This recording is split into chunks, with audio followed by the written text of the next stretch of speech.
Welcome to JW Night Talk. My name is Vern. I'll be your host for the next hour and a half. Do we ever have a program for you tonight? I'm glad that you're all tuning in. Hopscraft, hello. It's a little sweaty down here, so I gotta go like this a bit and clean my head off. And maybe I'll take my hat off in a bit. We'll see how it goes. So Hopscraft, he says, things are getting odd for the Watchtower, aren't they ever? You know, we've been running some news stories on our channel here, and well, you guys have seen some of the thumbnails. It's just crazy what's going on regarding the Watchtower. Now I'm going to pull my mic a little closer just so you guys can hear me, and I think that's a little better. So I'm just going to look at some of our videos that we've put out. They have some topics. Where are we here? We'll put it up to the display. And yeah, so here's some of the headliners. Children exposure to crime cost the U.S. $458 billion a year. So it's a study. It's a big cost. That's why the courts, everyone wants to put an end to this stuff. And especially we don't want charities, that we're paying out millions of dollars to charities. We don't want them involved in this, and that's what's happening. So lawsuits. Officials ignored signs of CSA by a Jehovah's Witness health aide. And that was an interesting news article. That's right in Santa Fe, USA. And that's going to change everything, folks, because the courts went after everyone. And they went after the school. They went after everyone. If you were one of the teachers and you seen that Jehovah's Witness health aide holding hands with the little kids, you were subpoenaed to court. You're questioned. So it goes to tell me that the courts are going to chase the mothers that are hiding CSA, the fathers hiding CSA, especially the elders. And they're going to get all their ducks in a row regarding the governing body. They got one shot at the governing body, and I believe they're going for jail. That's what I believe. Because this is like a mafia-type organization that's covering this up. It's not a charity. So anyways, we're not going to harp on that, but the headlines are just awful. JW CSA judge orders a mental evaluation. You see, Jehovah's Witnesses are getting away with stuff. So the judges are getting smart. They're ordering a mental evaluation. JW activist disfellowship for voting, and he handcuffed himself to the fence in Emmen in the Netherlands.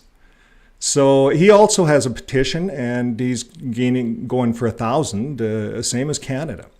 Japan. How Japan is addressing JW.org? Well, they're setting up second-generation symposiums. All these kids are speaking out, and they're getting together, and they're talking about the cults. And what's interesting is there's only 3 in Jehovah's Witnesses Unification Church. That's it. So Jehovah's Witnesses are really put into a position in Japan as a cult. Now, we did the story. I talked to Jesus last night, got some good comments off that. One of the comments I want to relate here. and we know we have an audience that's split. 70% of our audience believes in some kind of a divinity, and 30% of our audience doesn't believe in that. And I agree with both. So, because they both have good arguments. Now, I want to find this one just this morning. I thought it was a good argument. See how far down it was. Some of these go really far down. I thought it was right at the top. Here. Who is the fate? No. Well, anyways, I'll give you the short of it. He says, well, when you really do the research, Jesus, he wasn't the guy he said he is. And they wrote the book, the Bible, 50 years after he was there. Jesus didn't do any of his writings. And it seems like the Romans made this book up and called it Christianity. And I have to agree. That's what it looks like. And then there's the other side of the story. We had one of the other commenters come on, and they said, I'm not going to show. Oops. It always does that. I forgot to turn my intro off. So one of the other people came on and said, well, okay, look at this video. So then it's a different video, and it's about Jesus being God. And that's a good argument. And I went and looked at it, and it was some pastor that did a really good job. And thank you to all you guys for your comments out there and giving us this, because we can share it. And who really knows the answers? I'm not going to say I know any of the answers. I'm just here kind of relating my journey, fixing my faith best I can. But the other side of the coin here, I always thought as a Jehovah's Witness that God was everywhere, right? And God was so powerful that no man could see God and live, right? So God had to be just this great big powerhouse outside of the universe, too powerful to come to planets, and besides, if God could make the Big Bang, there's a lot of energy on that side of the Big Bang, maybe. I'm not sure. Or maybe God put all his energy into the Big Bang, and we don't know if it's a God, he or she. We just say that because the Bible programmed us this way. But let's say all the energy is dispersed. Some people believe that. Now, they believe God is everywhere. And then the video, God and Jesus are the same. Well, if God is all powerful outside of the universe and no man can see God and yet live, but yet Jesus came to earth and is God, how would you explain that? You see, my explanation for that is that Jesus is an avatar. Just like you have a computer program and I go into the computer and make an avatar of myself. Well, I control the avatar in the computer program. And you could be walking around with me with your avatar inside this computer program. And that's, a lot of our kids do that. And they play with these things. They make avatars. So maybe Jesus is an avatar of God. So therefore, Jesus, God, same thing, right? Could be, I don't know. So I'm not on this channel going to go either way. I like to use the Jesus story. And I'm going to talk a little bit about the Jesus story. Just before we get into things. By the way, omnipresence, is God everywhere? We're going to look at what jw.org says on this subject. This is, I'll show you my display just so you know, it's jw.org. Right off their website, you plug in omnipresent, and this comes up. So it says, is God everywhere, omnipresent? They say the Bible's answer is God is able to see everything and to act everywhere he chooses. And they base that on a couple scriptures here.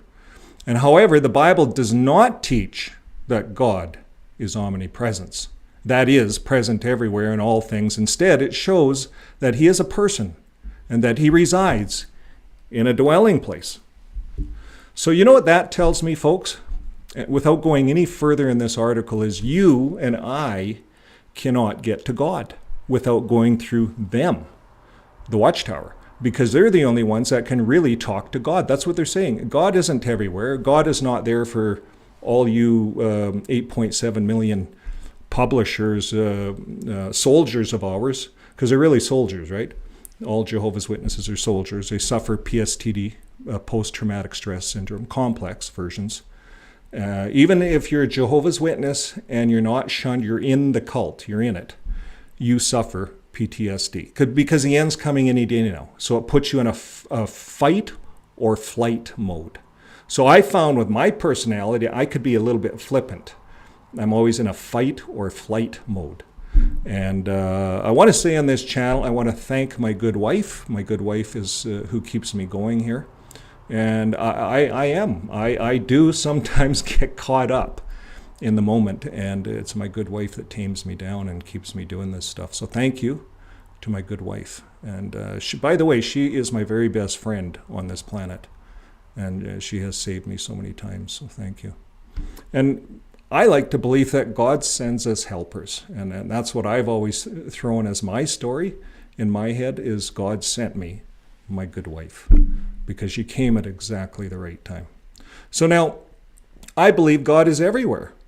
I believe God is everywhere. I believe that as a Jehovah's Witness. I believed, the Trinity thing, we didn't get into that, but I could understand it. I could see God could use an avatar, But, anyways, Jehovah's Witnesses don't believe that. You have to go through them because God is in this place. He's not everywhere. So you've got to go through the Watchtower. The governing body will tell you what God is saying because they talk to God, apparently. apparently, because that's how they put it. So that's why I think the Watchtower puts it that way. That's why I think they say that God is in a certain place. Now, I'm going to cut that article out. Now, the topic we were talking about today was JW.org and what happened in Canada here. Now, I think, like, if you go to court, and I listened to if you go to Avoid JW, and I ran this on a previous program, I ran some parts on this court case in Canada, the Supreme Court case, and it was Wells or something was the guy. He was disfellowshipped. And this is the worst case to go to Supreme Court, because they drug the fella, the ex-Jehovah's Witness that got disfellowshipped.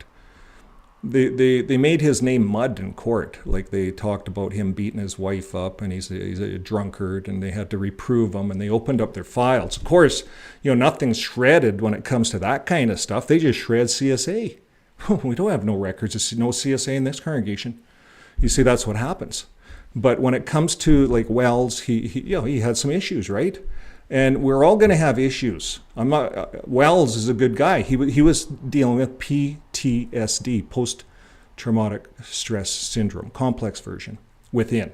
I think we're going to have to build hospitals for ex-Jehovah's Witnesses coming out, because it's deep. The indoctrination's deep. But here's how they brag about lying in court, and I'm going to show you how they lie in court right from the Watchtower.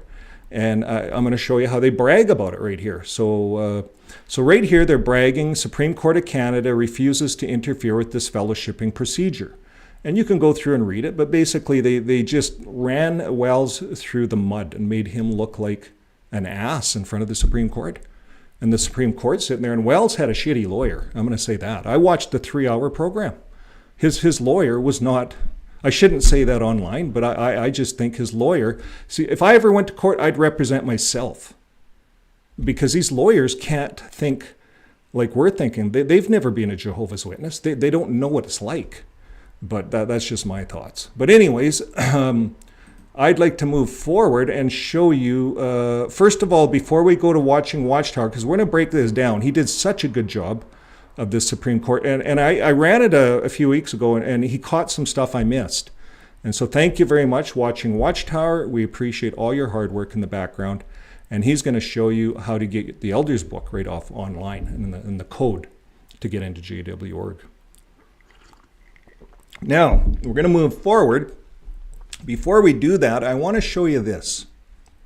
I went to JW.org right here. I'm going to make sure you can see it all, the display right there, jw.org.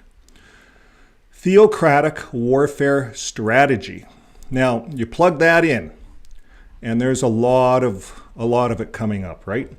Okay, we're going to go to a few of them. I'm going to get off the screen here so you can see it, and I'm going to put you on a different screen so you can see it even better. And I might even move that over a bit here. Let me just look here. We're going to put it right here so I don't even have to move off the screen. Okay, so this is where we're at, jw.org, and this is what they're teaching. Warfare strategy. Warfare strategy. I'm just going to give you the big screen here. You see it's jw.org, warfare strategy. Questions from the readers. So here's what they're saying. Theocratic warfare right above my head, and he must exercise added caution when dealing with God's foes. Thus the scriptures show that for the purpose of protecting the interests of God's cause, it is proper to hide the truth from God's enemies. So you see, the courts are God's enemies. Another article, use theocratic war strategy. It says, no, she replied, went on her way. Did she tell a lie? No, she did not. She was not a liar. Rather, she was using theocratic war strategy, hiding the truth by action and word for the sake of the ministry. So maintaining sanctity for theocratic strategy, warfare. So it's all, you see, Jehovah's Witnesses are soldiers. Here's another one. Questions from the readers. Theocratic warfare. He must exercise added caution. The scriptures show that for the purpose of protecting the interests of God's cause, it is proper to hide the truth from God's enemies. This comes under the term war strategy, as explained in the Watchtower, February 1st, 1956. And that's when they brought this in. You see, it's the modern day governing body that brought this stuff in. Fred Franz brought in the Gerber Bible to change things. Fred Franz. These are spiritistic Bibles, spiritistic mediums, if you research Gerber. Watchtower says so themselves. But this is what happened in the 50s. They brought this stuff in and they kept it until today. Russell didn't preach any of this stuff. I don't think Rutherford did, but Rutherford hated the government, so he started it, really. But anyways, let's go further. Zealous for Jehovah's cause. Theocratic warriors trained to wield the sword of the Spirit, the Word of God. And this is, you see, Joshua's a fighter, and that's Watchtower trains everyone to be a fighter. So you wonder why us XJWs, we come out and we're a little bit flippant. Because we were trained, I was trained for 30 years, theocratic warfare strategy. I was trained to lie, to protect God's interests.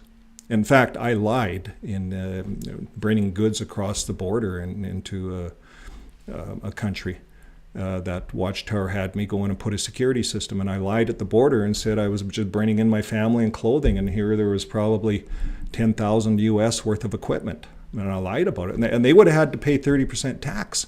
And then you get into that country and there's no roads and, the hospitals are wore out. And it's because mafia organizations like the Watchtower, and I'm going to say mafia, because this is what the mafia does. They do it undercover. They train everyone to lie under oath.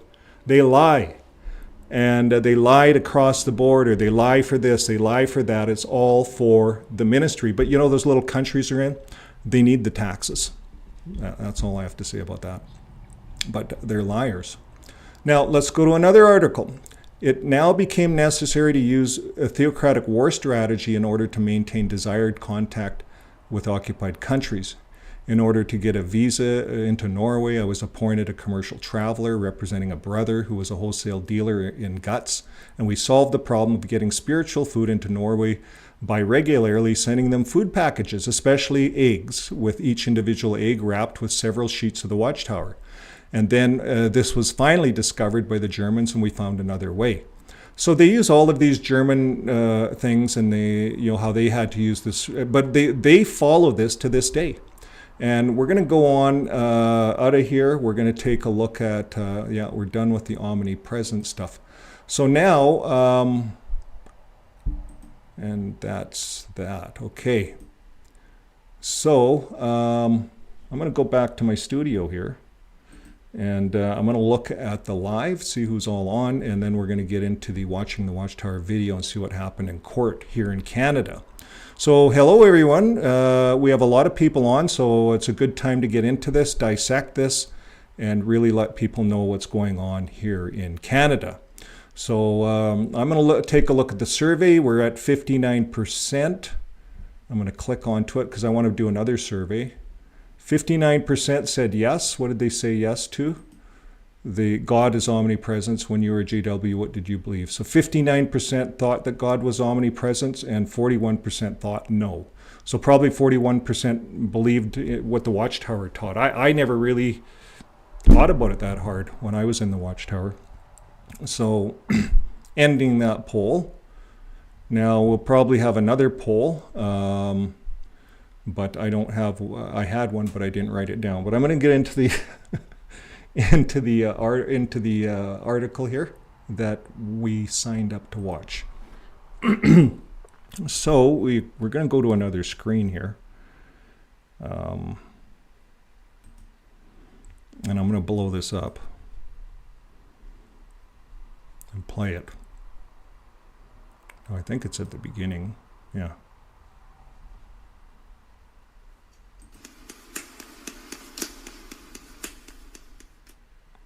This is what Watchtower demands of Jehovah's Witnesses, who, if they don't comply, risk losing their membership. In contrast, with what they tell the outside world in courtrooms and the media, etc. Okay, so with the Watching the Watchtower, whoever does this, he or she, they put it all up on the screen. So we're going to go through this. The truth that brings not peace but a sword. This is certainly how Jehovah's Witnesses teach. I showed you some of the Theocratic warfare right from their site. Respect the discipline of Jehovah. His arrangement can bring the best long-term outcome for all, including the wrongdoer, even though the immediate effect is painful. Jehovah instructs us to stop keeping company with unrepentant wrongdoers, despite our pain of heart. We must avoid normal contact with disfellowship families. And we know that all the way through the literature it talks like that. Here it says we must avoid normal contact with a disfellowship family member by telephone, text message, letters, emails, or social media. Again in November, as far as their family members are concerned, normal family relationships continue. So if it's inside the house, so let's say one of your kids are disfellowshipped and your kid's inside the house, well, you can talk to your kids, right? So they have to put that in. Lots of parents are kicking their kids out young when they get disfellowship. So anyways, we're gonna watch this guy. Supreme Court of Canada rules in favor of Jehovah's Witnesses. Here's why they ruled in favor.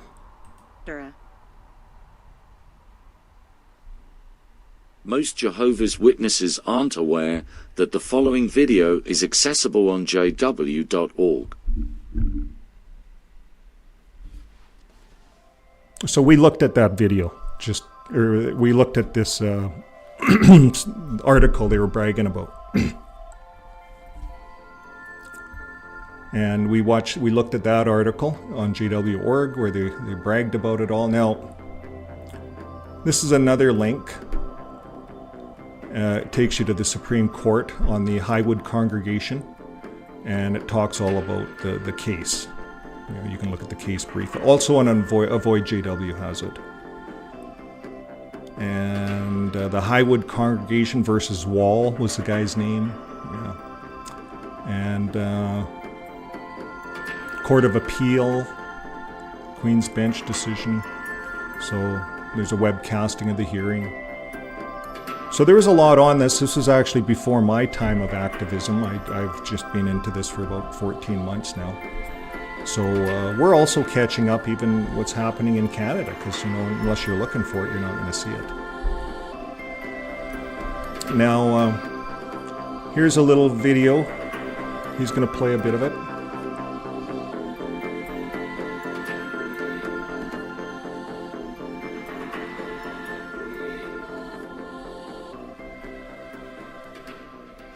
And the congregation elders took the decision to disfellowship him. That word is used by Jehovah's Witnesses. Jehovah's Witnesses don't use the word shun or shunning.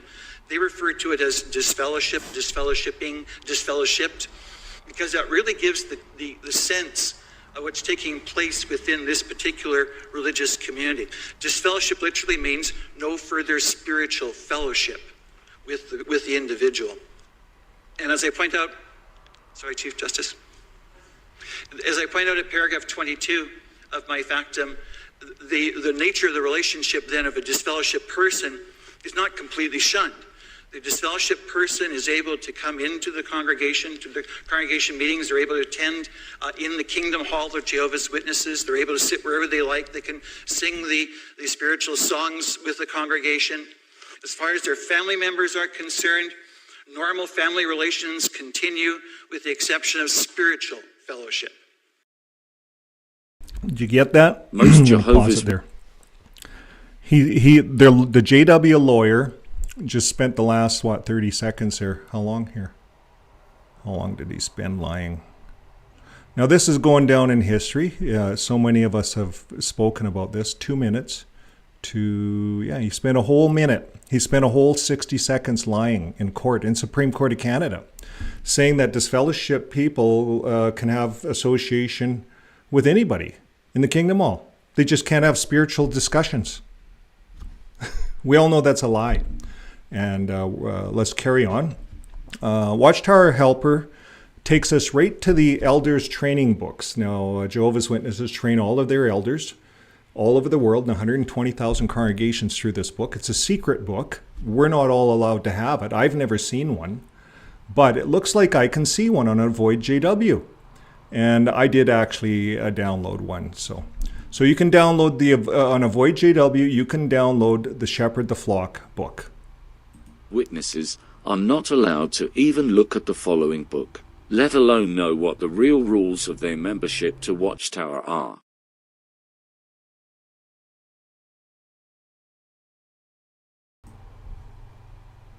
Okay, let's carry on.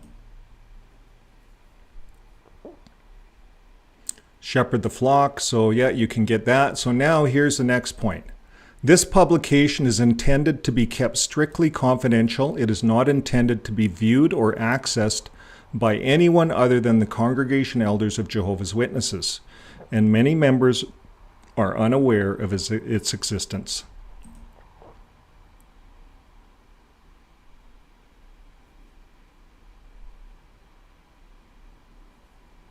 Now find the publication, May 2023 in English. You can download it right there. And he's showing a code, right? I don't know what this is, but this looks like it's on, oh, this is the link on Avoid JW. There's the link that will take you directly to the Elders book. It's PDF.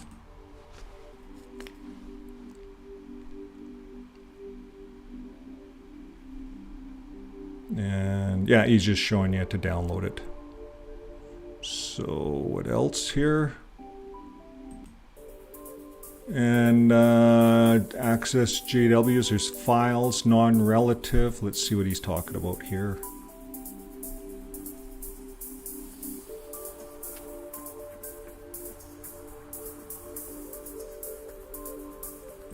Okay, so here it is, right out of the Elders book. I'm going to disappear so you guys can see this for yourselves. Unnecessary association with disfellowshipped or disassociated individuals. Willful, continued unnecessary association with disfellowshipped or disassociated non-relatives, despite repeated counsel, would warrant judicial action. So if you've had, I'm going to come back on the screen. So if you've had unnecessary association with someone disfellowshipped, you're going to be in a judicial committee and you can get yourself disfellowshipped. So what that lawyer said in court, you see, that's why I think Wall's lawyer, why didn't he show all this stuff? Maybe they didn't have access to it. Maybe Wall was in another, but anyways, that's why I believe we need another shot at the Supreme Court. We need to correct the lies here in Canada. And if there's any law enforcement people watching this, you can see why. So let's carry on. Unnecessary association is talking about that more. Though it is not an exhaustive list, let's look.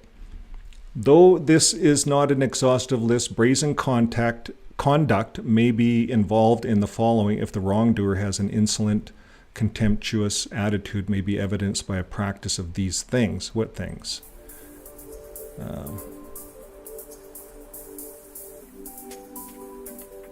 Number one, unnecessary association with a disfellowshipped or disassociated individual. You see, I disassociated myself. I faded away. I walked out. They had nothing on me. Nothing like Wall. In fact, I'm going to show you at the end what they had on me. And it's kind of funny because it's nothing. Now, but yet they couldn't disfellowship me because I wouldn't go to any meeting or meet with anybody. I just faded and left and quit. And when I wrote Bethel a 7-page letter, they sent out 2 elders. I told the elders to get lost. I didn't want anything to do with the organization. I was done with it. And that was that. I became probably a do not call because they never ever called again. They're supposed to kind of check in once a year, never ever checked in again. So then 8 years later, they demonized me. I had some associations with my kids and friends and old friends and stuff. Now, once you're demonized, you see, I think we got to go to Supreme Court and talk about being demonized. What does it mean, jw.org, to demonize someone? To me, that sounds like a lot of slander. So let's carry on here and look at disfellowshipping, how they view it. They teach the elders this. This is how they teach the elders. Disfellowship, if you're associating with disfellowship people, you are going to get disfellowshipped. It's really quite clear in the elders book. And we see that example happening over and over again. If a publisher in the congregation is known to have unnecessary association with disfellowshipped or disassociated relatives, so let's say I'm a disassociated relative, right, who are not in the household, elders should use the scriptures to counsel, the people inside the organization, and reason with them and review with them the information from the Remain in God's Love book 241, if it's clear. So that you see that it's not allowed. It's not allowed. The guy lied in court. Ganan is his name. Someone said that he's no longer around, that he passed away, but I don't know. You guys can let me know in the comments. It says, if it is clear that a Christian is violating the spirit of disfellowshipping decree in this regard and does not respond to counsel, he would not qualify for congregation privileges, which require one to be exemplary. He would not be dealt with judicially unless there is a persistent spiritual,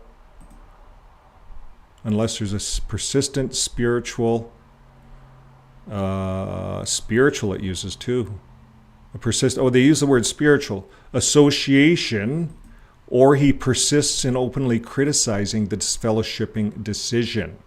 See other words there? And there's a persistent spiritual association. So they're very tricky with their words, aren't they? That Ganan. And this is not how it is.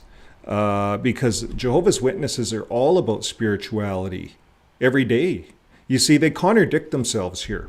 Because here you could say, if it was just these words, you could say, well, okay, maybe they could be just, not talking spiritual, but that's not the case. Because if they talk to someone that's left, right, they're gonna say, well, why did you leave? Well, because of CSA. Who wants to be a part of that pedophilia organization, right? And you see, openly criticizing the disfellowshipping decision.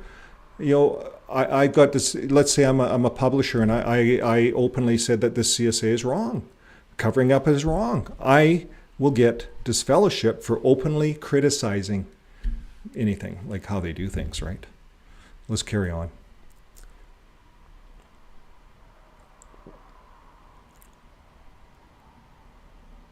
Okay, so what's next? Watchtower. Okay, here. Is this going to be another court thing? This lawyer is a JW elder based at Watchtower's Canada headquarters. As an elder, he should be free from accusation. And yet, he clearly and deliberately misled or lied to the Supreme Court of Canada, aka Theocratic warfare. And therefore, he should not be an elder, according to the Bible and Watchtower. Likewise his overseers, including the governing body, who are responsible for what he does.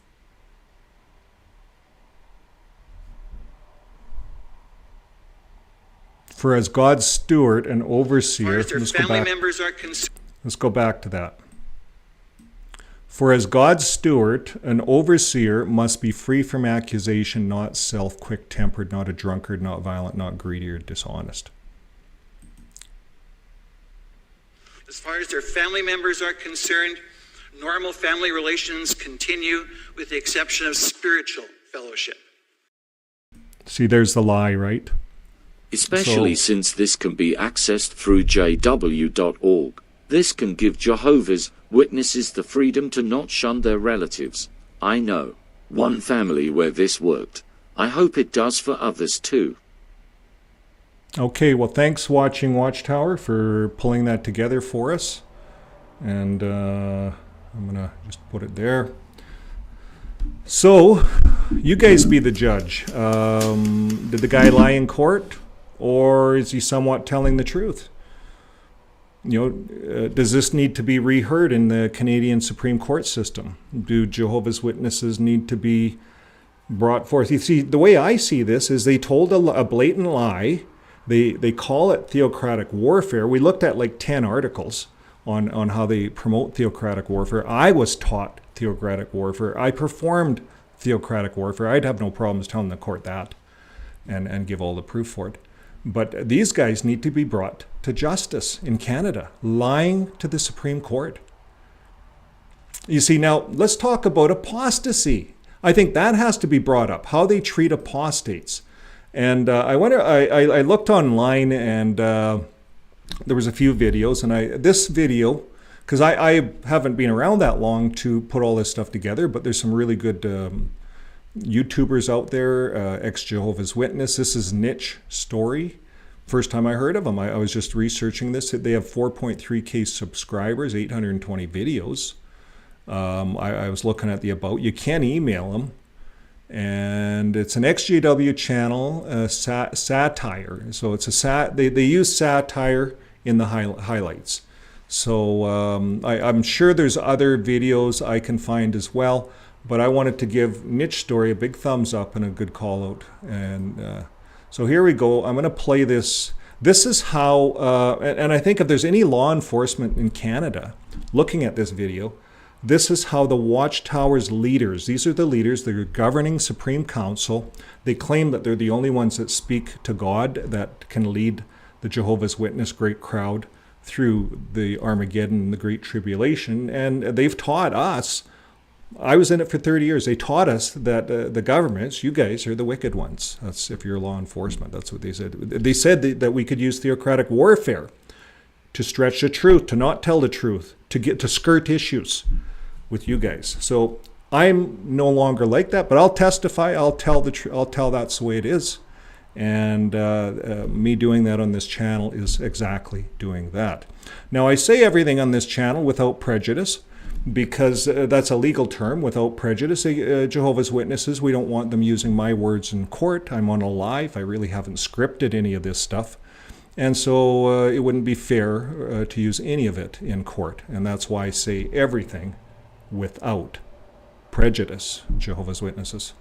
Okay, so here we go. This is how the Supreme Council views me. They don't know me, but this is how they view me. Okay, they don't even know. Like, if you follow my channel, you'll know I'm a spiritual person, and I'm going to show you how they demonized me doing their work, being their soldier. So here's them, guys. And we'll play this out. It's only 4 minutes. So here's how the governing body of New York, they've never retracted this, even though they kicked this guy out, but they've never retracted any of this stuff.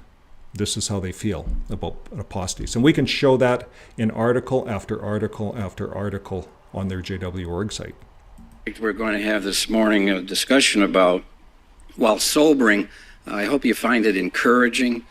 I thought we'd discuss the final end of God's enemies.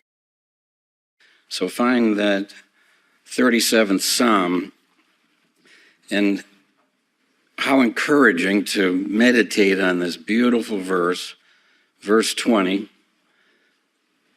But the wicked will perish, the enemies of Jehovah will vanish like glorious pastures, they will vanish like smoke.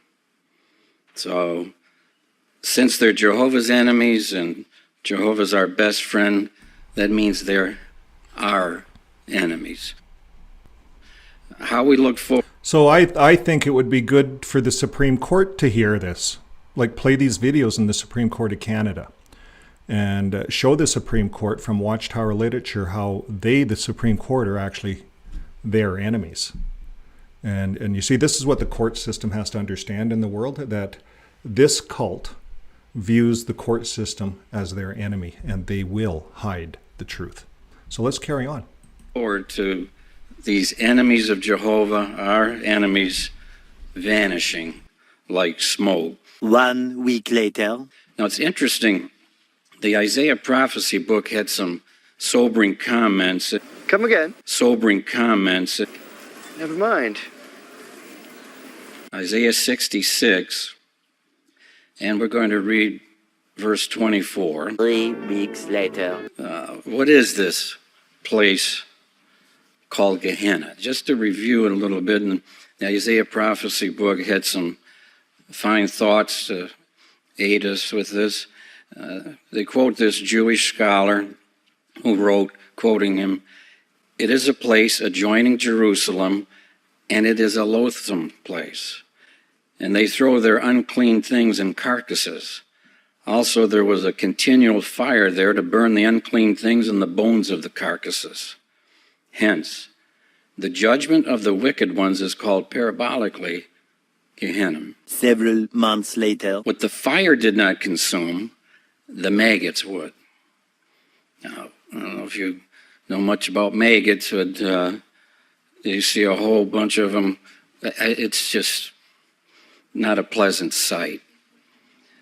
But what a fitting picture of the final end of all of God's enemies. What the Sobering, yet something we look forward to. However, the apostates and the enemies of Jehovah would say, well, that's gruesome, that's despicable.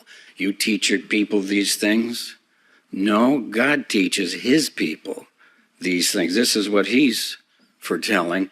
And frankly, for friends of Jehovah God, how reassuring that they're finally going to be gone. All these despicable enemies that have just reproached Jehovah's name, destroyed, never, ever to live again. Now, it's not that we rejoice in someone's death. You're a liar. But when it comes to God's enemies, finally, they're out of the way, especially these despicable apostates. What? Who at one point had dedicated their life to God, and then they joined forces with Satan, the devil, the chief apostate of all time. One eternity later. So, in conclusion, let's go back to that opening psalm that we looked at here. Just to help this verse stay in your mind, we hope. Verse 20, just to emphasize this, but the wicked will perish, the enemies of Jehovah will vanish like glorious pastures. Particularly, they will vanish like smoke. So I thought this would be a nice memory aid to this verse stay in the mind. Here's what Jehovah's promising.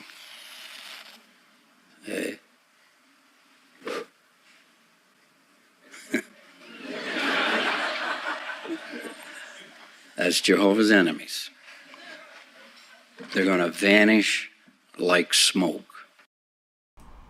Well, that's how the Supreme Council of Jehovah's Witnesses speak about us. So let's go on. Let's talk about apostate. Apostate, a person who renounces a religious or political belief or principle, abandoning a religious or political belief. You see, I think we have to embrace the word apostate. It's not a bad word. You see, the Jehovah's Witnesses have made it evil, as you've seen from that last video, the Supreme Council. They make it evil. So all of the 8.7 million people believe that we are evil. We are in bed with Satan, the devil. And this is slander. This is complete slander. This has to be shown to the Supreme Court. Now let's go to another dictionary, Merriam's, Webster's, apostate. Examples: an apostate from communism. He later became one of its harshest critics. So there's an apostate. Became an apostate to liberalism after he had gotten wealthy. Other examples: moribund groups have spurted to life. Former brothers in arms have declared one another apostates, and erstwhile hunters of Gildests have joined their ranks. Sounds old, 2017. Given an all ill wind, crowds can quickly become mobs, and mobs have a nasty habit of separating apostates' heads from their bodies. So, apostate, this word's been around. But when someone leaves the community, labeled them an apostate, the scarlet letter of the FLDS. These people call Catholics like me apostates for opposing the church's doubling down on cultural war issues at the expense of social justice. Here's another one. There's nothing more tantalizing to a journalist than apostates. Nice is an apostate. In one of the stranger aspects of Mandalorian tradition, removing his helmet has branded this guy as an apostate, prompting him to go to his home world in an effort to atone. So lots of apostates, lots of examples for apostates. So it's just leaving a religious belief. So if that's what it means to leave Jehovah's Witnesses, I want to be an apostate. I want nothing to do with their hiding pedophile.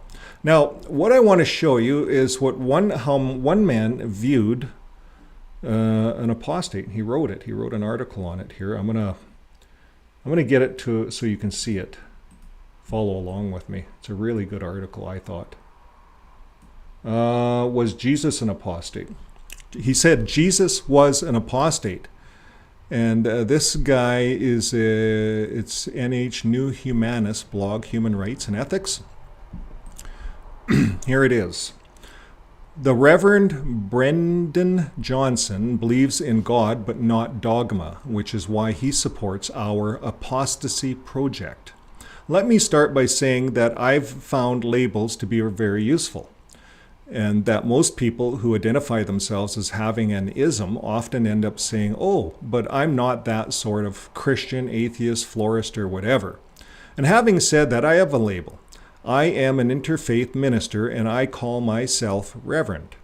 I am ordained by the One Spirit Interfaith Foundation, and although we use the language of existing religion to describe ourselves, we serve people of all faiths and none in our diverse communities. Yeah, they serve people of all faiths and none in our diverse communities.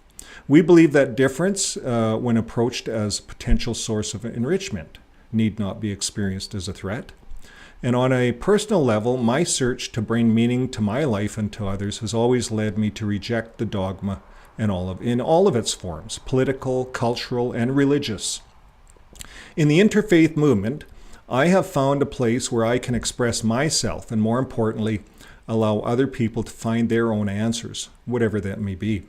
I've studied theology, mythology, philosophy, and I'm friends with a number of authors working in the field of new spirituality.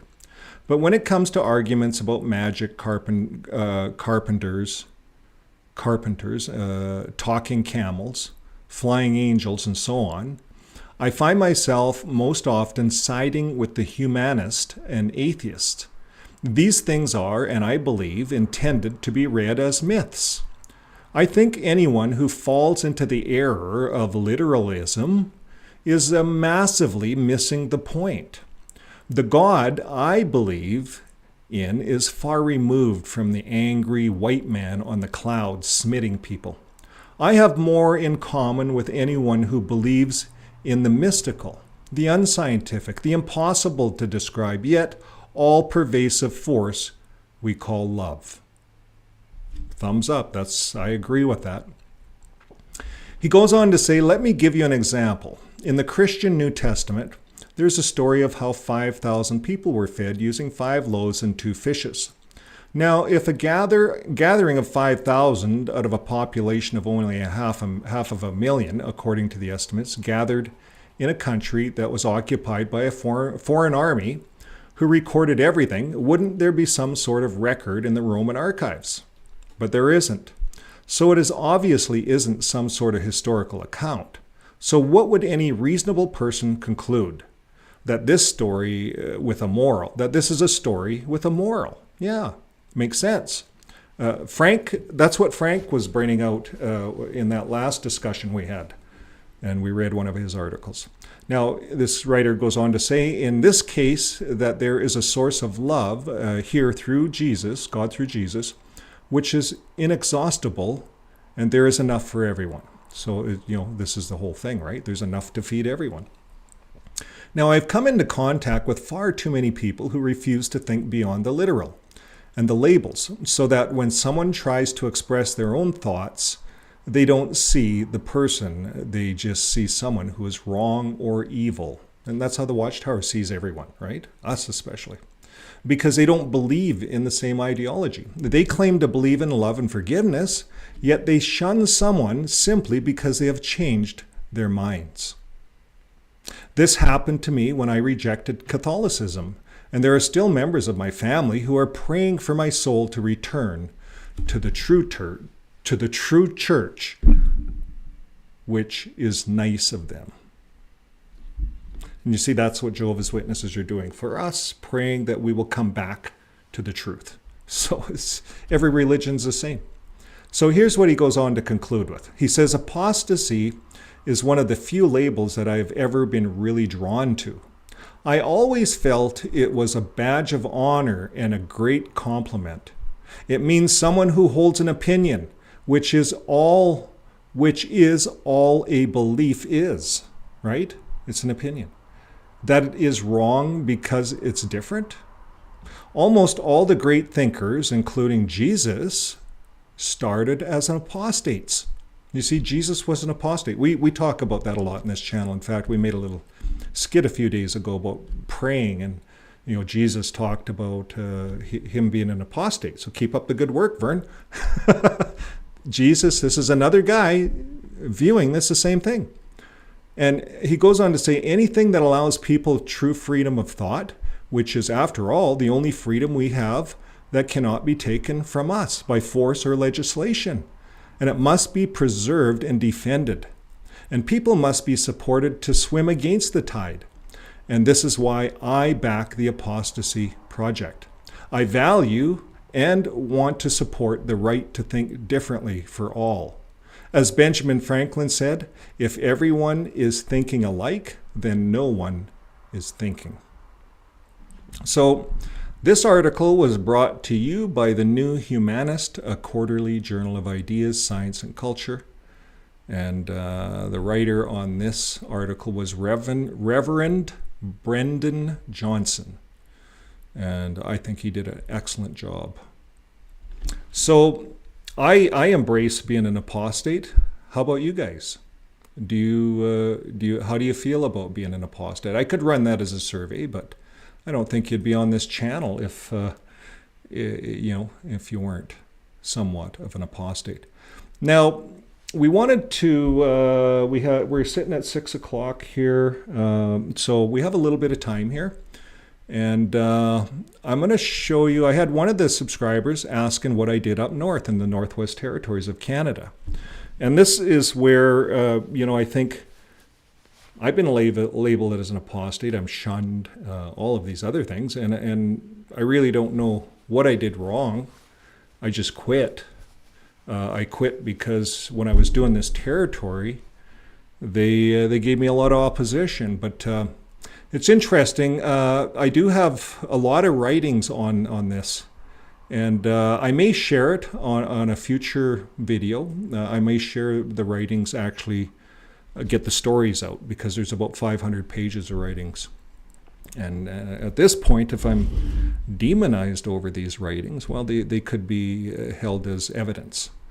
And so it's probably a good thing it's not yet published, because I actually didn't publish it because of all of the attacks. I got a lot of attacks. I started publishing parts of my book on YouTube. I had a person I knew in Red Deer talking, and then once they talked to certain people, they unsubscribed. I just deleted them, all my books at this point, but in a future time I will put them back. But here's a brief of it. So in Canada, here in Alberta, we fly into the Northwest Territories, and we fly into Yellowknife right here. And then from Yellowknife, our first tour was, we did Cougaruck, Tallyoak, Johaven, and that's in Nunavut. And you fly through Cambridge Bay, you come back. We did Kugeluk. These were all, they've never been done before when we did this in 2007. And then we went back to Yellowknife, and then we went home. Then we booked another trip, and we came back to Yellowknife, and from Yellowknife, we flew on these small planes up to, well, you can fly on a 747 into Norman Wells, and we did. And then we took small planes into Toledo, and then over to Delaney. And we're going to look a little bit at Delaney. I wrote a book about Delaney, and I got to know a lot of people up there. And then Fort Good Hope we did. And then Morgan went out to Colville Lake, and we did that. And these were unassigned territories. Now, when you go up a little further in the Northwest Territories here, you get up to a place called Inuvik. Now, you can drive to Inuvik away up here, and they drive through BC away up north here. But you see, all of down here, it's all fly-in, and it's very expensive to fly into all of these little communities. So Fort Good Hope was a community I flew into a lot, and that was one. right along the Mackenzie here. I drove this too on an ice road. You drive all the way along here on an ice road back to Norman Wells. And I used to service fire alarm systems up there. And I drive down to Toledo in the winter on the ice road.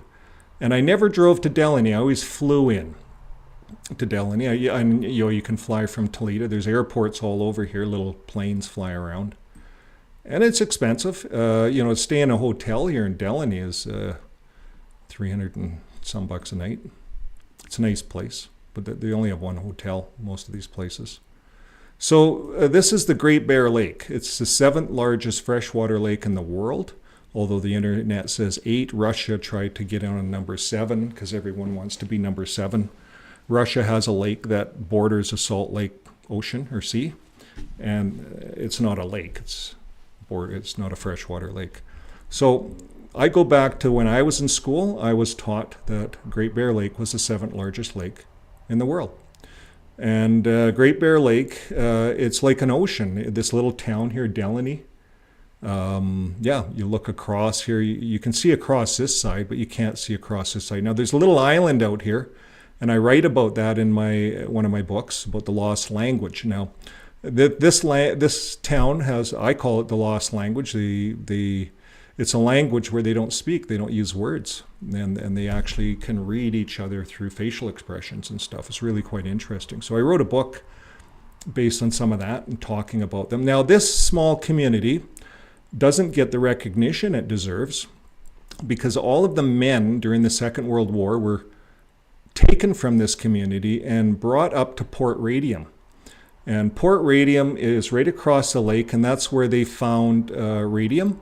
And that was the radium used in Hiroshima and Nagasaki, the first 2 nuclear bombs. And this is where the radium all came out. And it was all in secret. It was all shipped out of here. And it's still there. And they left quite a mess. I think the town was working on getting a contract to clean some of that mess up. But the men all died of radiation poisoning. They didn't have masks or any suits, and it became known as the town of the women, Delaney. And women ran the town. When you go there, it's the cleanest town in the Northwest Territories. You take off your shoes before you go into their offices. You have moccasins. It's very clean. It's the cleanest grocery store I've ever seen. Their co-op. The floors are just shiny like a mirror. And they mow their grass and they have lawns, and it's a very well-kept community.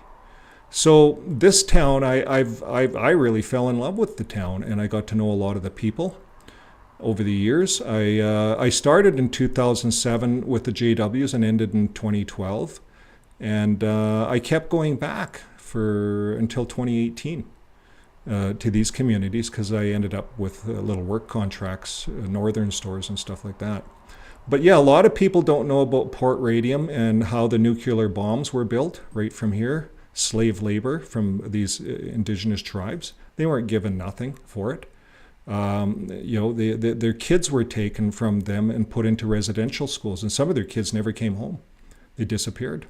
And this is what's happened in Canada. You see, these communities were up here, and during the Second World War, Russia, the U.S. basically said to the Canadian government, you better make some towns out of those and you better own them or Russia's coming in. So Canada got busy and made all these towns, took over and thought they're going to beat the Indian out of the kids and send them to residential schools. And they actually said that. And, it's all been publicized here. But nothing's been done for the children. And when I was up spending time, I wanted to do something for the children. So I gave presentations in the school on solar. And I said to Morgan, he said, well, what's your plans? I said, I think we should have some kind of a kingdom hall in every community, something new. But now I've changed it. I still believe there should be something, but I think it should be the communities advertising their heritage to the world. Not Jehovah's Witnesses coming in, Catholicism, or any of the religions, but they have a unique heritage. And I think that needs to be advertised to the world. And I think to do that, we have to work with the second generation kids. And this is what I told the one elder that I was working with. But he just came up for the placements, I think, for the Prestige, and never came up again. And so, of course, I couldn't sign out these territories. You had to be an elder. I would have to basically hire other elders to come up with me. And that's what I did. So I kept doing this for several years. And then one day in the congregation, I had lots of Bible studies on the go, and I was having quite a time with this, actually. The people are so nice. One of the elders said that the people are not worth going up to see. And I don't want to say a whole lot because I don't know where this will go next. But I did want to show you guys a little bit. I think I had some other stuff here. Maybe it's gone. Here, I'll just plug it in. I'll find it for you. And this is what I experienced after I quit being a Jehovah's Witness up there. Now, my last year up there, I'll show you this. This is a book. I brought up the Bethelites, 2011, and we did Delaney, Toledo, and Norman Wells, and they sent me this book, a picture book, and it's just, I'm just going to kind of stand up here, but it's full of nice picture illustrations. I will put it online, I think, and tell the whole story. But they came up, it was probably the best experience, and they helped me to see that I was being controlled by the local body of elders in a negative way, because they gave me a stop preaching order and they told me I couldn't preach up there. And so for about the last 3 years I didn't preach. This is they hang their fish like this, and they have what they call a spiritual week there. So the Bethel couple got involved with the community, the spiritual week. They didn't demonize anybody. It was a really good example. And it was after that I faded out, because I realized that those guys told the truth, but the elder body back home were different. And there's something wrong with the organization. So I don't know if that Bethel couple's there any longer, but he certainly helped me to see that the elders, what they were doing wasn't right. He said, we don't have enough people coming up here to do the territory besides. And he says, for them to stop you from giving you a gag order. I could preach at home, but because it was a privilege.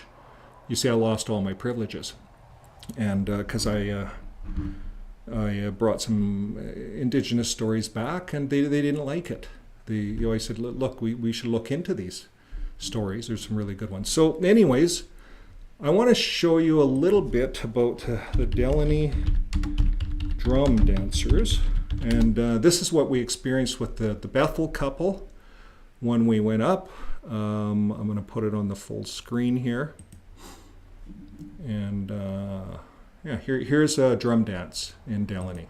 It's a spiritual gathering.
I think I had my mic off, sorry about that.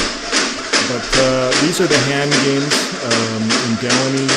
What they do with hand games, they're all these two teams, and they have a little thing that they put where these sticks, right? So they got to hide the sticks. So they're good at hiding the sticks, and the other side has to guess who has the sticks. So it's kind of a sleight of hand thing, and it's the drum dancing and the energy, and it really gets everyone going. And, the Bethel couple, they didn't have a problem with any of this stuff. It was a lot of fun, and it's a big thing for the community up there. And I think a lot of this, it should be shared. I think they have some really neat ideas. Now, the one thing that I noticed with the community when I was up there is they have what they call 13 rules of life. It's like the 10 commandments on steroids. It's a way better. I brought that back. I wrote a part of the book on it, and I got demonized for all of this stuff. So anyways, it's a shame that, an author, I'm Métis. I've been a Métis for 25 years here in Alberta. I know I don't look like one, but I have it in my blood. And I wrote books. So here I am, a Canadian author, Métis, and I can't publish my book because I've been labeled as demonic by all of my friends and families. And I actually believed it for a while. I quit writing. I wasn't sure, and I questioned myself. And I feel that this is wrong. I feel that this has to go. The Watchtower has to pay for this kind of stuff. But anyways, that's a little bit of my story. It's not done yet. I shared just a little bit with you. There's a lot more, and there's a lot more coming. So where do we have next here? We're sitting here at 6:08. Let's go back to the live chat. I want to say hi to everyone. There's a lot of people online. Do we have our wrench on today, Mimi? We'll have to make some more wrenches. My good wife, I think, had to slip out for a bit, but you guys are pretty good at taking care of the community. Oh yeah, there's my good wife is on there, Yoshi. I'm just going down. So now, what else would we talk about? Now, here's one. I'm going to put a question up, and I'm going to put this up as a poll. Close that. Can I do that? No. So if I start what do I start? A question and answer. Start a poll. So I'm going to start a yes or no question or answer poll. And because this is completely anonymous, it gives me an idea as a creator on this channel where I should go next. Now, I think before I do this poll, I'm going to give you a glimpse of something here before I do this. And because we have the time here. So I'm going to see what I have here. Desktop. I'm going to show you the books, some of the books I have in progress. So I'm going to go back there. Okay, and we're not going to get into anything. And I'm doing this because I have a little bit of time. Let's pull you into this screen here. Okay, so here's the one book I wrote right up here when I went up into this territory, and I'll get off the picture here. So this is, I wrote this in 2007. This is the elder that went up with me. He now demonizes me. They all do. But anyways, we went up and we did all this work. So I took a lot of pictures and I put it into a book. I wrote about all the areas. Morgan, he published it because you see, you have to be an elder to really publish it. So he published it on a private forum, I guess, to a lot of JWs. But this talks about the whole trip. I'll read this if you guys want. It talks about the journey. It's probably, I don't know, there's about 30 pages. So that's one book. That's the first book, 2007. That's what got me going. So 2007 to 2012, that's how many years I spent with the JWs going up to the unassigned territories. And I financed it for them. I had the work up there. A lot of JWs helped me with the work. So, it all worked out good. We were doing it with the purpose to help people, right? So the next book I wrote is when I left the organization.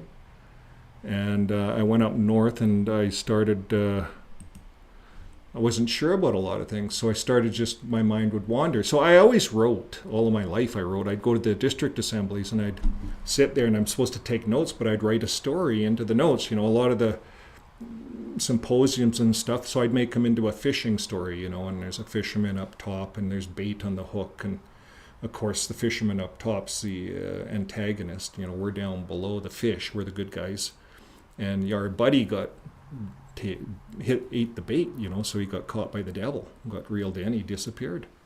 You know, so I'd write stories like that, but you give a couple of those when you're supposed to be doing highlights at the congregation for the assembly notes, it doesn't fly that good.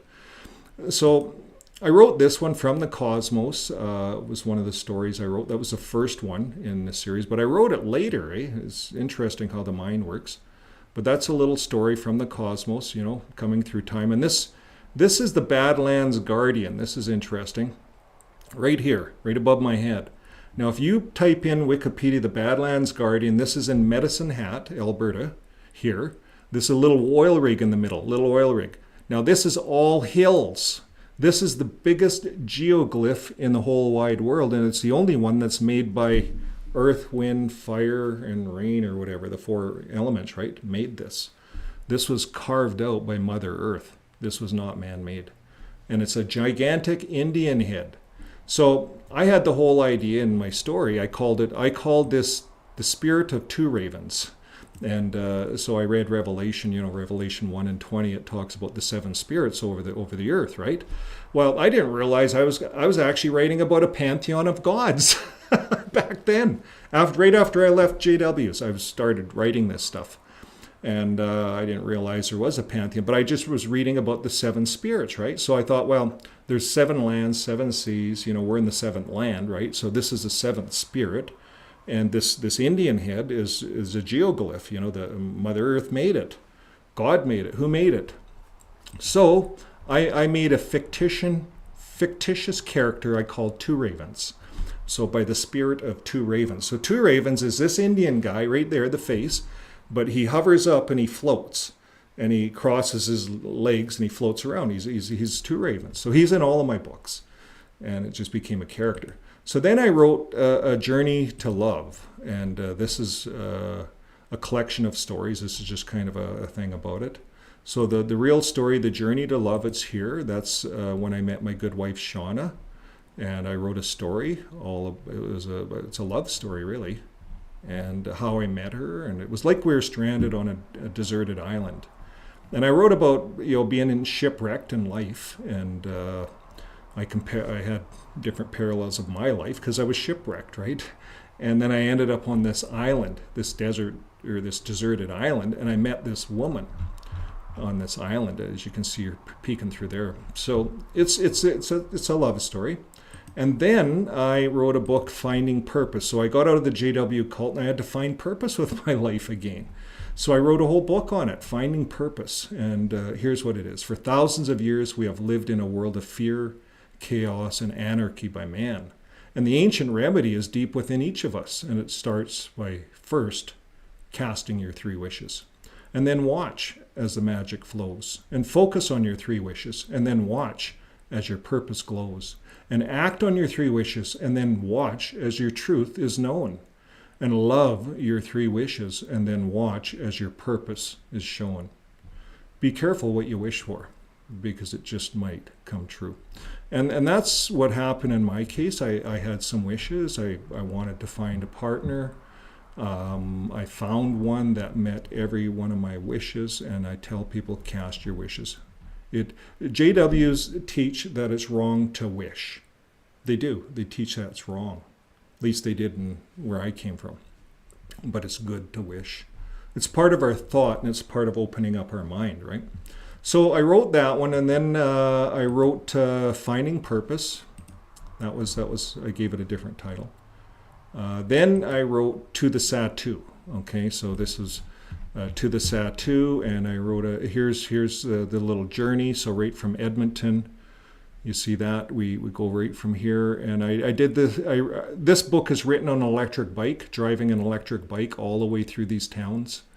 and getting up here and trading the electric bike in for an electric boat on the Mackenzie, and then going all the way up the Mackenzie. So these are some of the towns, going through some of the towns mapped out. This is interesting. This is a big diesel tanker that fell in the ice, Great Bear Lake. They have ice roads, and that's how they get diesel fuel into these towns. So we're trying to get these towns onto solar, and I was working with them for a bit until I got demonized. And then once I got demonized, I lost all my contacts with the town, because JWs actually went up to the town, to the people, and demonized me up there. So that's why I say this is a big story. It has to come out. And it is coming out, and these are just some of my writings, and I journalized everything. And some of it's fiction. Not all of my writings are true, but this is all, like the journey up there, some of it's made up, some of it's true. And it's interesting. So then the lost language, I think that's the key book. That takes us right to Delaney, and we learn about the lost language of the Satu. And here's how I put it back then. And I sent this to an elder. I sent this actually to Morgan in about 2018, and he never talked to me since. He thought the demons had really gotten a hold of me. But I said, the sacred secret of the Satu. Ancient scrolls have said that the seventh lampstand on the seventh land will illuminate the world. And that's what it says. Revelation 1, 4, and 20, paraphrased. The seven spirits before the throne share this sacred secret with the seven nations, congregations, and lampstands of the world, and with the sacred secret held within a pure language. So what's the pure language? Well, we know Jehovah's Witnesses think it's their truth. I think it's no words at all. So Zephaniah 3 and 9, for then I shall give to all the nations of earth the change to a pure language in order to serve the Creator shoulder to shoulder. So the pure language is a river of life and healing leaves to all the nations of earth, lost within the Holy Satu, but found in time before there is an end. And that was just how I put it back then. That's how I was thinking. So do I really believe all that? Well, not really. It's just where my mind was going. You got to understand, it takes years to come out of this JW religion. So I just got myself busy in my head and with my real life experience. And I spent another 7 years going up to the Satu on my own without being told I couldn't preach. And I didn't preach. I was done with the preaching. I just got to know the people. And I got to know what they were thinking of. So I got to know the man with the tetragrammaton in his forehead. I put it that way. So there is a man in that town I found, and he wanted to know about the tetragrammaton. And so I wrote a story about this. It's all in here. And I got to know that man very well. And we shared a lot of stories back and forth. We spent time fishing. We spent time on the land. That was after I quit being a JW. His dad had studied at one time with the JWs, and he wanted to know more about it. And I had quit, and I said, I'm not going to teach you any more about it because I don't believe it's the truth. And so we carried on. We developed a really good friendship. We did lots of work together. And then in 2018, when the virus came, I quit going up north. And my health, I had some health problems, so I couldn't go up. And so I lost all my contracts, and we couldn't go anywhere with the virus because we couldn't cross borders without some kind of a certificate saying that we had the virus injection, and I couldn't produce that, so I lost all of my fire alarm contracts, and they hired other people. So that was the end of my north work, and I think it was good. I think it was time to end it. My wife needed me at home. Shauna needed me at home. I was gone. I didn't know why I was up there still. But now maybe I do. And now maybe I think this fight is a lot bigger than just the JWs. It's a fight between all religions and what they did to the people. And there has to be recompense. There has to be something. So we talk about, I started writing a book about the eagle and the woman. And you can read about that in Revelation. I used some of that. And then I started writing about, and these are all sequels, about the new song. And I think that we're close as a community to building this, and I think it's happening right now. There's some artists within the XJW community that are working on music.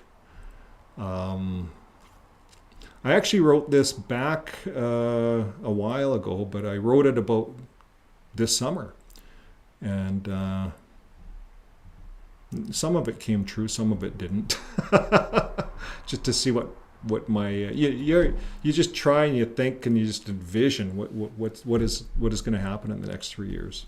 And that's how people get in trouble, thinking they're prophets and stuff like that. But I talk about this Indian head in Medicine Hat, Alberta. You can look at it in Wikipedia.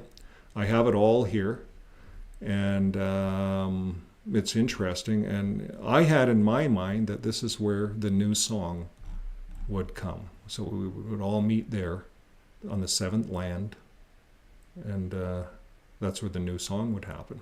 And you can drive in there from Medicine Hat. It's quite interesting. It doesn't look like the Indian head. This is from space.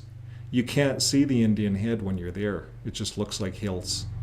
So it's just, this is all interesting stuff. It makes us think. And then at that time, I was thinking about other people's music. This is an artist from Canada. He said, "From underneath the trees, we watch the sky, confusing stars with satellites." He says, "I never dreamed that you'd be mine, but here we are. We're here tonight, singing amen. I'm alive, singing amen. I'm alive." And when you really think about that, if you have a partner in life or a wife, a good wife, like I do, I'm fortunate. And to have that partner that you can look up at the sky and talk about things, it's just amazing. And that's really all we all want, is to be loved. So he goes on to say, if everyone cared and nobody cried, and if everyone loved and nobody lied, like the Watchtower in court. If everyone loved and nobody lied, if everyone shared and swallowed their pride, then we'd see the day when nobody died. And he goes on, I'm singing, amen, amen, I'm alive, I'm alive. And he goes on to say, and in the air the fireflies, our only light in paradise, would show the world they were wrong and teach them all to sing along, singing, amen, amen, I'm alive. You see, the song's about being alive and enjoying life. So he goes on to sum it up. If everyone cared and nobody cried, if everyone loved and nobody lied, if everyone shared and swallowed their pride, then we'd see the day when nobody died. Sounds like the Watchtower almost, but they lied too much in court. So that's the new song. And this book is about a Jehovah's Witness in the far north. And it's about a school teacher. It's a fictional book.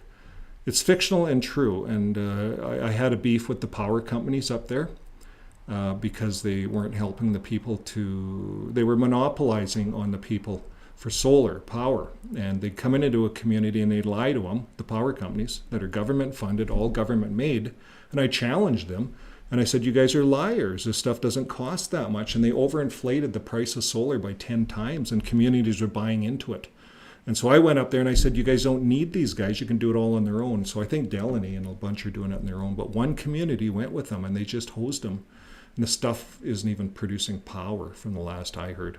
So the power companies are greedy. So I wrote a book. I sent it to the power company. And I call it When the Power Went Out. In the Supreme Court, Canada, power companies, all religions versus two ravens, the seventh spirit, by Vern Houle.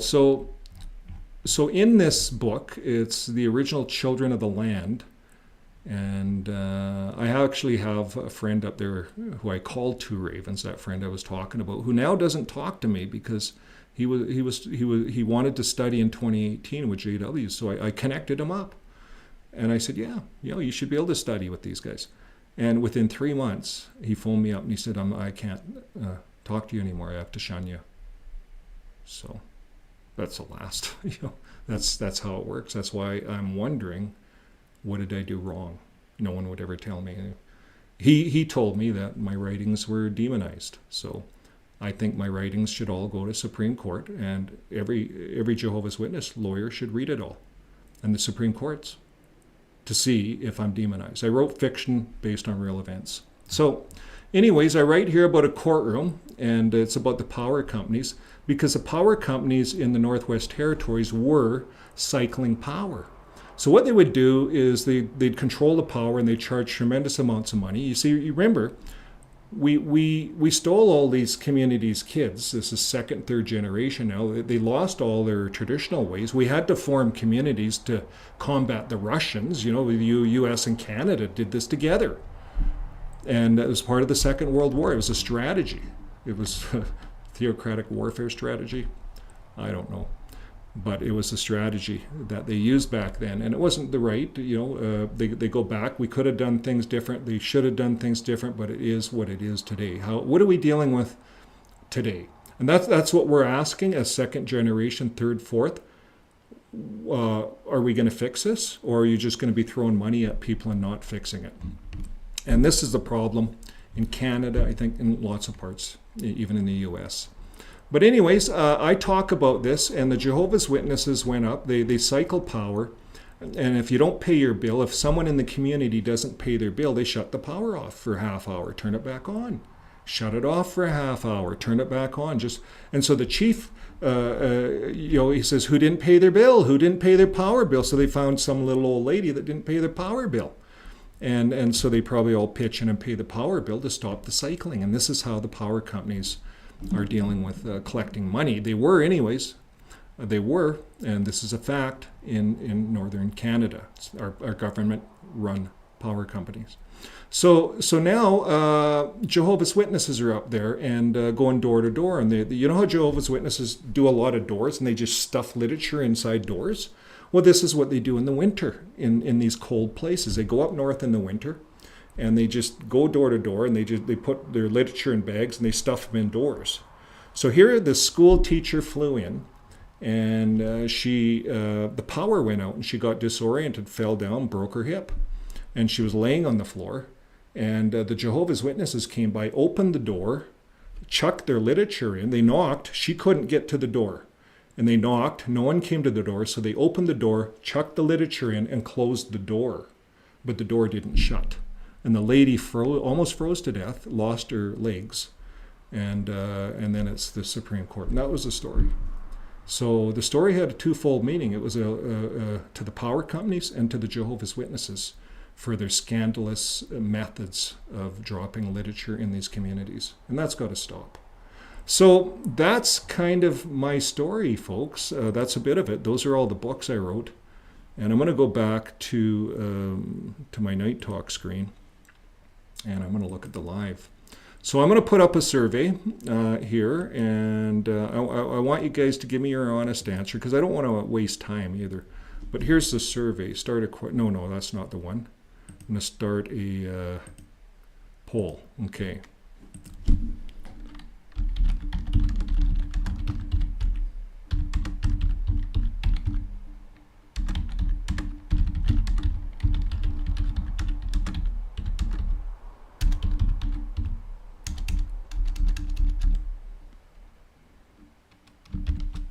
Okay, would you watch videos on... Yeah, that's all I need to know. So... would you watch videos on it? It takes a lot of work to put these videos together. I'll do it if people are going to watch it. But I did the first book and I didn't get a lot of people watching it. So I don't know if that's something that the community really wants to see. What I see is the community likes to see news. And they like to see if the watchtower is going down. But you see, folks, in order to get the watchtower going down, we got to get all these stories out. We got to get to Supreme Court again in Canada. And we got to find out if some of this stuff could be evidence. Like, I've been demonized for writing these books. I want to know, what does it mean to be demonized here in Canada as an Indigenous Jehovah's Witness?